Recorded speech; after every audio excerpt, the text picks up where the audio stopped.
영락교회를 담임하시다가 천국으로 가신 고 황정직 목사님이 종교교회 노벨상이라는 템플리츠 상을 수상한 후에 한 기자가 어떻게 그렇게 대형교회 목회를 잘 하시는 비결이 무엇이냐고 황정직 목사님에게 질문을 했다고 합니다. 그 질문을 듣고 한참을 생각하시던 황정직 목사님이 이렇게 말씀하셨다고 합니다. 내 친구가 한 명이 있는데 그 친구는 소록도에서 이름도 없이 빚도 없이 가난하게 살면서 한센병 환자들에게 예수 그리스도의 복음을 전하며 살고 있는데 나중에 우리가 죽고 나서 주님을 배웠을 때 그 친구가 주님께 칭찬을 받을지 내가 칭찬을 받을지는 나중에 주님을 만나봐야 알 것 같습니다 라고 대답을 하셨다고 합니다. 지금 우리 한국 교회에게 황정직 목사님의 말씀을 한 번 더 생각해 보아야 할 때인 것 같습니다. 오늘은 사도행전 마지막 장인 사도행전 28장 17절로 31절을 가지고 하나님 말씀의 은혜를 나누도록 하겠습니다. 본문이 길어서 사도행전 28장 17절로 26절까지만 읽도록 하겠습니다. 사도행전 28장 17절로 26절까지 한 목소리로 읽어봅시다. 시작. 사흘 뒤에 바울은 그곳 유대인 지도자들을 불러모았다. 그들이 모였을 때에 바울은 이렇게 말하였다. 동포 여러분, 나는 우리 교회와 조상들이 전하여준 풍속을 거스르는 일을 한 적이 없습니다. 그런데도 나는 죄수가 되어서 예루살렘에서 로마 사람의 손에 넘겨졌습니다. 로마 사람은 나를 신문하여 모았으나 사형에 처할 만한 아무런 근거는 없었으므로 나를 놓아주려고 하였습니다. 그러나 유대 사람이 반대하는 바람에 하는 수 없이 내가 황제에게 상소한 것입니다. 나는 절대로 내 민족을 고발하는 것이 아니었습니다. 이런 까닭으로 난 여러분을 뵙고 말씀드리려고 여러분을 오시라고 청한 것입니다. 내가 이렇게 수레수레 매여 있는 것은 이스라엘의 소망 때문입니다. 그들이 바울에게 말하였다. 우리는 아직 유대로부터 당신에 관한 편지를 받은 일이 없고 동포들 가운데서 아무도 여기에 와서 당신에 대하여 나쁘게 말하거나 소문을 낸 일이 없습니다. 우리는 당신에게서 당신의 생각을 들어보고 싶습니다. 이 종파에 대하여 우리가 아는 것은 어디서나 이 종파를 반대하는 소리가 높다는 것입니다. 그들은 바울과 만날 날짜를 정하였다. 그날에 더 많은 사람이 바울의 숙소로 들어갔다. 그날 아침부터 저녁까지 그들에게 하나님 나라의 엄숙히 증거하고 모세의 율법과 예언자의 말을 가지고 예수에 관하여 그들을 설득하면서 그의 승리를 통하였다. 저는 그의 말을 받아들였으나 저는 믿지 않았다. 그들이 이렇게 견해어 서로 엇갈린 채로 흩어질 때에 바울은 이런 말을 한마디 하였다. 성령께서 예언자 이사야를 통하여 여러분의 조상에게 하신 말씀을 들었습니다. 곧 이런 말씀입니다. 이 백성에게 가서 말하라. 너희가 듣기는 들어도 깨닫지 못하고 보기는 보아도 알지 못한다. 27절. 이 백성의 마음이 무뎌지고 귀가 먹고 눈이 강제어 있다. 이는 그들이 눈으로 보고 못하고 귀로 듣지 못하게 하고 마음으로 깨닫지 못하게 하고 돌아서지 못하게 하여 네가 그들을 고쳐주지 않으려는 것이다. 아멘. 자, 드디어 오늘은 사도행전 마지막 장 28장에 이제 우리가 도착을 했습니다. 그동안 사도행전을 공부를 끝까지 한 분들에게 수고하셨다는 말씀과 함께 마지막 장 공부를 끝까지 잘 끝내시기를 바랍니다. 먼저 저번 주에는 성령 충만한 바울 사도가 배를 타고 로마로 가다가 유라굴라 폭풍을 만나서 죽음을 기다리며 절망에 빠져 살던 사람들에게 사도 바울이 배만 파손되고 사람들의 목숨은 안전하다라는 설교로 위로하며 성만찬을 배 위에서 행하며 예수 그리스도의 부활의 복음을 전하는 것을 배웠습니다. 오늘 누가는 사도행전 28장 1절로 6절에 보면 사도 바울이 설교하고 예언한 대로 사도 바울이 탄 배는 파손이 되고 사도 바울을 포함한 276명의 모든 사람들이 안전하게 몰타섬에 이제 도착을 합니다. 그런데 몰타섬에 사는 원주민들은 난파된 배에서 며칠 동안 비를 맞고 추운 날씨에 구조된 276명의 사람들에게 따뜻하게 동정을 베풀며 이제 불을 피워주며 환영을 합니다. 여러분, 한 사람도 아니고 두 사람도 아니고 276명의 난민들을 섬기는 몰타섬 원주민들을 보면 어떤 생각이 드십니까? 마음이 따뜻한 몰타섬 사람들은 사도 바울을 통해서 하나님이 구원하시려고 준비한 영혼인들인 것을 우리에게 가르쳐 줍니다. 그런데 몰타섬 원주민들이 따뜻하게 276명의 사람들을 섬김을 받고 있던 동안에 사도 바울이 나뭇가지를 하나는 가지고 와서 불에 넣으려고 하자 나무 속에서 월동 준비를 하고 있던 독사가 놀라서 사도 바울의 손을 물어서 바울의 손에 독사가 매달려 있습니다. 그 모습을 보고 있던 원주민들은 사도 바울이 아마도 나쁜 짓을 많이 해서 하늘로부터 천벌을 받는다고, 그래서 곧 죽을 것이라고 생각을 합니다. 그런데 독사의 손에 물린 사도 바울은 아무렇지도 않은 듯이 손에 달린 독사를 불 속으로 던져버립니다. 그것을 보고 원주민들은 사도 바울이 하늘에서 내려온 신으로 이제 생각합니다. 그 다음에 본문 28장 7절로 9절에 보면 사도 바울은 몰타섬 추장인 보블리오 아버지가 열병과 이질에 걸려 누워있는 것을 봅니다. 그 당시에 열병이 걸리면 보통 4개월 정도 고통을 받고 심하면 2년, 3년간 또 고통을 당한다고 합니다. 더 심한 경우에는 목숨을 잃어버리는 그런 병이었다고 합니다. 보볼리오 추장의 아버지가 열병에 걸려 고통 중에 있는 것을 보고 사도 바울은 연민의 마음을 가지고 성령의 초자연적인 능력으로 안수 기도를 해서 보블리오 추장의 아버지의 열병을 기적적으로 치유하며 복음을 이제 전가합니다. 그 다음에 보블리오 추장 아버지가 치유되는 것을 보고 몰타섬에 있는 병든 사람들이 다 사도 바울에게 찾아와서 안수 기도를 받고 이제 치유되고 회복이 됩니다. 자, 사도 바울의 성령의 초자인 영능으로 추장인 보블리오 아버지가 치유된 것을 보고 보블리오 추장이 예수 그리스도를 믿고 구원받게 되고 그와 동시에 몰타섬 사람들이 모두 예수 그리스도를 믿고 구원받는 놀라운 이제 성령의 역사가 일어납니다. 전성에 의하면 보블리오 추장이 몰타섬의 최초의 감독이 되었다가 순교했다고 전해지며 실제로 몰타섬에서 초대교회 박해를 피해서 예배드리던 지하묘지 카타콤이 발견됨으로써 몰타섬이 복음화된 역사성을 이제 입증하고 있습니다. 자, 누가는 이 대목에서 우리에게 사도 바울이 예수 그리스도의 복음을 말로써 먼저 전한 것이 아니라 사도 바울이 성령의 초자연적인 능력으로 병 고치는 성령의 기적을 통해서 예수 그리스도의 복음을 전하는 것을 우리에게 가르쳐 줍니다. 하나님은 예수 그리스도의 복음을 전할 때 성령의 초자연적인 능력으로 다양한 방법으로 전하게 하시는 것을 우리에게 가르쳐 줍니다. 자, 우리 다시 본문으로 돌아갑시다. 본문 28장 11절로 15절에 보면 이제 3개월을 몰타섬에서 따뜻한 섬김을 받고 겨울을 보낸 사도 바울 일행은 다시 디오스 구로라는 알렉산드리아 배를 타고 로마로 이제 향해 갑니다. 그 다음에 수라구사 항구에서 3일을 보내고 이틀 후에 보디올에 도착을 합니다. 그곳에서 로마 백부장 율리오의 호의로 사도 바울은 7일 동안 그곳에 있는 초대교회 성도들과 친밀한 교제를 하며 시간을 보냅니다.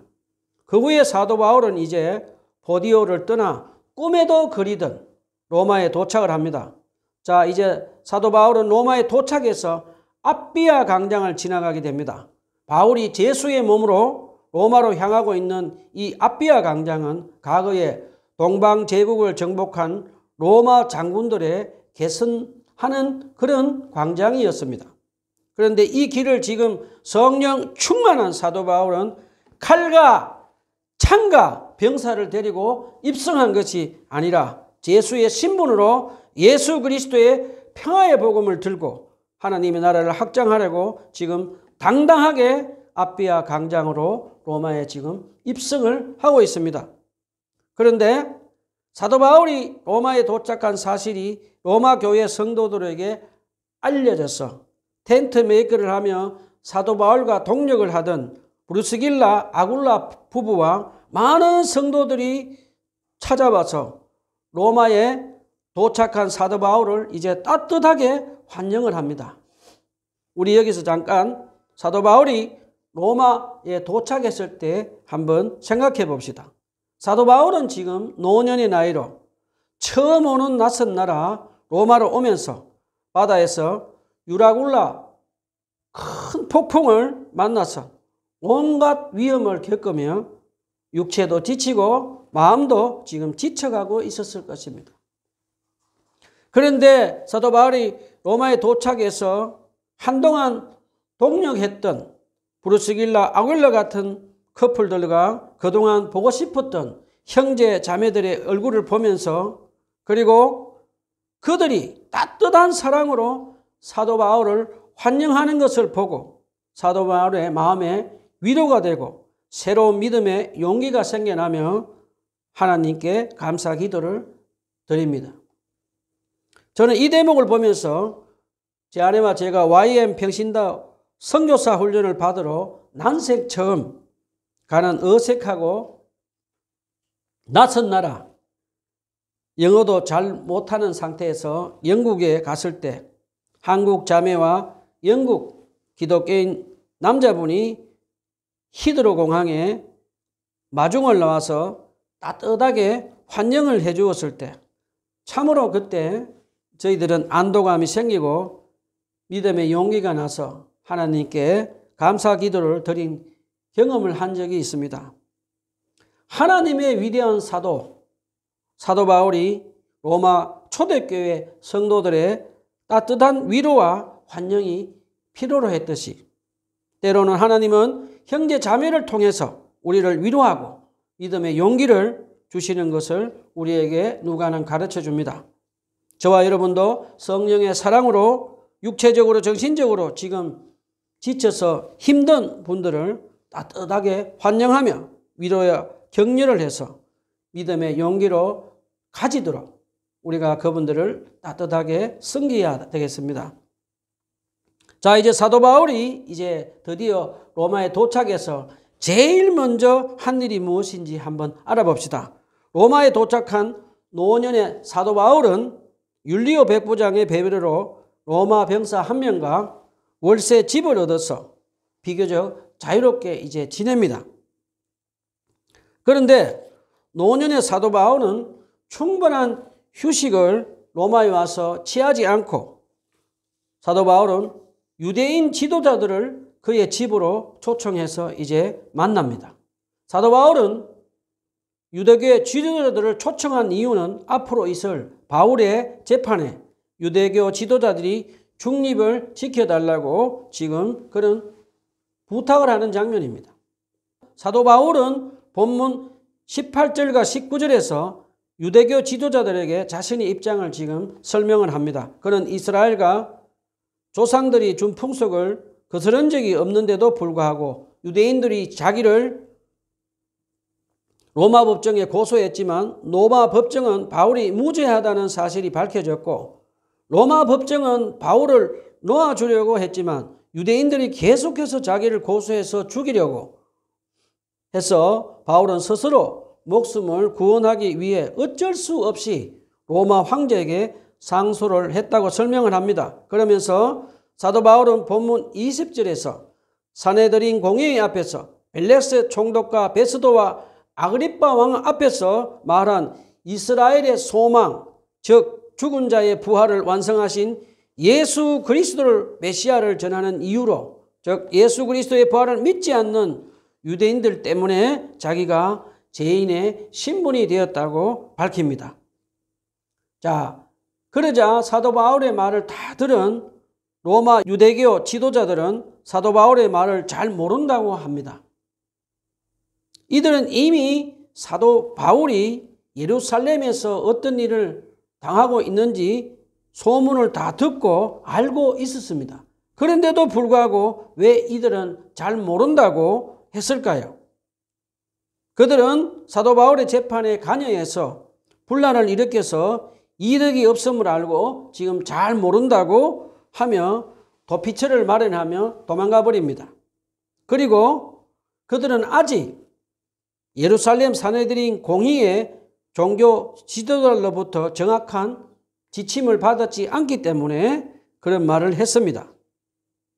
자, 그런데 본문 22절로 23절에서 보면 로마 유대교 지도자들은 그리스도교 종파에 대해서 자세히 말해달라고 사도 바울에게 이제 부탁을 합니다. 그러자 바울과 로마에 있는 유대교 지도자들은 약속 날짜를 정해서 만나기로 합니다. 사도 바울은 그 약속 날짜를 잡아놓고 누구보다 유대인들을 사랑하는 사도 바울은 유대인들이 예수 그리스도를 그들의 메시아로 믿고 구원받도록 해달라고 하나님께 엎드려 중보 기도하고 또 기도하고 기도를 했다는 것을 우리는 짐작을 할 수가 있습니다. 자, 이제 그 약속 날짜가 다 되자 많은 로마 유대교 지도자들이 참석해서 아침부터 저녁까지 성령 충만한 사도 바울이 가르치는 하나님의 나라와 율법서와 예언서에 예언된 예수 그리스도 메시아에 관하여 강론을 하며 예수 그리스도를 믿고 구원받는 복음을 유대인 지도자들에게 제시를 합니다. 자, 우리는 이 대목에서 노년의 성령 충만한 사도 바울이 유대인들을 자기 집에서 아침부터 저녁까지 하나님 나라와 예수 그리스도의 복음을 전하고 예수 그리스도를 믿고 구원받도록 전하는 사도 바울의 열정적인 모습을 우리는 여기서 배울 수가 있습니다.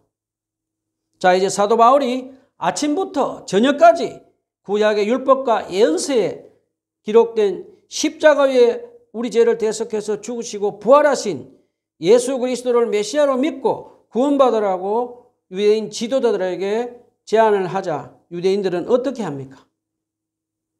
자, 그러자 늘 그랬듯이 유대인들은 이번에도 사도 바울이 전하는 예수 그리스도의 복음을 듣고 몇몇 사람은 받아들이고 다수는 본문 24절에서 사도 바울의 제안을 거절해 버립니다. 그러자 사도 바울은 유대인들을 향해서 이사야서 6장 9절로 10절 말씀을 인용해서 마음이 완악해서 회개치 않는 패역한 유대 백성들의 모습을 책망한 말씀을 가지고 사도 바울은 이제 복음을 거절하는 유대인들 때문에 이제 이방인들에게 복음이 흘러간다는 것을 가르칩니다. 그러나 사도 바울은 로마서 11장 1절로 12절에서 이방인들이 구원이 다 이루어진 후에 결국 유대인들도 구원에 참여하리라는 것을 우리에게 가르쳐 줍니다. 저는 하루빨리 유대인들이 예수 그리스도를 믿고 그들의 메시아를 믿고 구원을 받으며 살기를 바라며 그들을 위해서 중보 기도를 하고 있습니다. 제가 캐나다에 있을 때도 유대인들이 예수 그리스도를 믿는 사람들도 만나 보았습니다. 그리고 미국에 살 때도 유대인 이야기를 들은 적이 있습니다. 아주 조금씩 유대인들이 예수 그리스도를 그들의 메시아로 믿는 사람들이 생겨나고 있습니다. 물론 아직도 이스라엘에 있는 유대인들은 아직 소수의 유대인 그리스도인만이 있는데 그분들도 하루빨리 예수 그리스도께 돌아오도록 중보기도를 하고 있습니다. 제가 영국에서 신학 공부를 하고 있을 때 여름 방학 때 한국으로 오는 비행기 안에서 유대인 여자와 함께 같이 만나서 이런저런 이야기를 한 적이 있습니다. 그때 제가 유대인 여자에게 예수님을 믿느냐고 물어보자 그녀는 노라고 하면서 예수님을 안 믿는다고 대답을 하는 걸 보면서 그때 참 제 가슴이 얼마나 아파왔는지 모릅니다. 저는 이 마지막 때 유대인들이 예수 그리스도께 돌아오는 일에 쓰임받는 자로 쓰임받게 해달라고 제 아들 이름을 사무엘이라고 지었습니다. 이 마지막 시대 때 제 아들 사무엘이 유대인들이 예수 그리스도를 메시아로 믿고 구원받는 일에 쓰임을 받기를 기도하며 많은 유대인들이 예수 그리스도께 돌아오기를 간절히 바라며 중보 기도하고 있습니다. 자, 우리 다시 본문으로 돌아갑시다. 사도 바울은 제수의 신분으로 먼저 유대인들에게 하느님 나라와 예수 그리스도 복음을 전한 후에 이제는 그가 사는 월세집에서 2년 동안 살면서 찾아오는 이방인들에게 하나님 나라와 예수 그리스도의 복음을 가르쳤다고 본문 30절로 31절에 누가는 기록을 했습니다. 하나님은 성령 충만한 사도 바울이 제수의 신분으로 로마의 월세집에서 자유롭게 성경 공부를 하며 예수 그리스도의 복음을 가르치고 하나님의 나라를 확장하는 전초 기지를 삼으시고 전 유럽에 복음을 전하는 놀라운 일을 행하시는 것을 우리에게 가르쳐 줍니다. 저는 사도 바울이 월세집에서 성경 공부를 인도하며 이방인들에게 예수 그리스도의 복음을 가르치며 하나님의 나라를 확장시키는 이 대목을 보면서 지금 문을 닫은 우리 한국의 작은 교회들에게 큰 소망을 주는 것을 배울 수가 있습니다. 비록 가난한 월세방에서 소박하게 성경 공부를 인도하는 작은 가정교회 목사님들이 많이 나와서 예수 그리스도의 복음을 가르치면서 하나님의 나라가 확장되는 일에 쓰임받는 한국의 작은 가정교회들이 많이 생겨났으면 좋겠다고 중보기도를 하고 있습니다. 저도 일하면서 월세 지하방에서 성경 공부를 하며 작은 교회를 개척해서 주일날 설교를 하면서 지금 지내고 있습니다. 많은 수의 사람들이 모이는 대형 교회뿐만 아니라 주님께서 두세 사람이 모인 곳에 내가 너희와 함께 하시겠다고 하신 말씀처럼 계속해서 앞으로 한국의 작은 가정교회들이 성령 충만한 목사님들이 비록 가난한 월세방에서 소규모 성경 공부를 하며 예수 그리스도의 복음을 가르치고 하나님 나라가 확장되는데 쓰임받기를 계속해서 저는 중보 기도를 하고 또 하고 기도해 봅니다. 자, 이제 누가는 오순절날 성령이 임하시고 예루살렘에서 시작된 예수 그리스도의 복음을 전가하는 사역이 사마리아와 안디옥과 고린도 교회와 에베소 교회를 지나서 그 당시 땅끝이라고 하는 로마까지 이어지는 과정을 기록함으로써 본서의 기록 목적을 누가는 완수합니다. 그런데 그 후에 사도 바울이 어떻게 살았는지 누가는 기록을 하지 않았지만 사도 바울의 서신서를 통해서 보면 사도 바울은 로마에서 2년 동안 월세 집에서 성경 공부를 하며 예수 그리스도의 복음을 가르치며 하나님 나라를 확장시키는 일을 하면서 틈틈이 쉬지 않고 서신서를 쓰기도 하고 이제 2년 후에 무죄를 받아 자유롭게 된 사도 바울은 많은 초대교회를 방문하며 예수 그리스도의 복음을 가르치고 스페인까지 가서 복음을 전하다가 AD 67년에 로마 황제 네로에 의해서 재투옥되었다가 순교를 하며 주님 품에 안겼습니다. 자, 사도 바울을 인도하셔서 그 당시 땅끝이라고 전해진 로마까지 복음을 전하게 하신 성령 하나님은 지금도 계속해서 저와 여러분을 통해서 예수 그리스도의 복음이 땅끝까지 전하도록 하시며 하나님 나라를 확장시키고 계십니다. 개인적으로 저는 사도행전 설교를 하면서 성령 하나님께서 저에게 얼마나 많은 은혜를 주셨는지 감사하고 또 감사하며 감사를 드립니다. 자, 이제 말씀을 정리합시다. 자, 우리는 어떻게 살아야 합니까? 첫 번째, 육체적으로 정신적으로 지쳐 로마에 도착한 사도 바울을 환영하며 위로해서 믿음의 용기를 가지도록 한 로마 교회 성도들처럼 저와 여러분도 우리의 주위에 있는 육체적으로 정신적으로 지친 분들을 성령의 사랑으로 따뜻하게 위로하며 격려를 해서 믿음의 용기를 회복하도록 합시다. 두 번째는 우리는 먼저 성경 말씀과 기도로 주님과 친밀한 교제를 규칙적으로 하며 성령 충만을 받으며 주님 뜻에 순종하며 살아갑시다. 그리고 아직도 예수님을 믿지 않는 우리 가족들, 그리고 학교 친구들, 직장 동료들을 위해서 우리 집에서부터 소규모 성경 공부를 하며 예수 그리스도의 복음을 가르치며 하나님의 나라를 확장시키는 일에 헌신합시다. 마지막으로 모든 민족이 예수 그리스도를 믿고 구원받도록 중보기도 합시다. 그리고 특별히 유대인들이 예수 그리스도를 믿고 구원받아서 예수님께 나오도록 중보기도를 합시다. 그리고 땅끝까지 가서 복음을 전하고 계시는 선교사님들을 위해서 계속해서 중보기도를 합시다.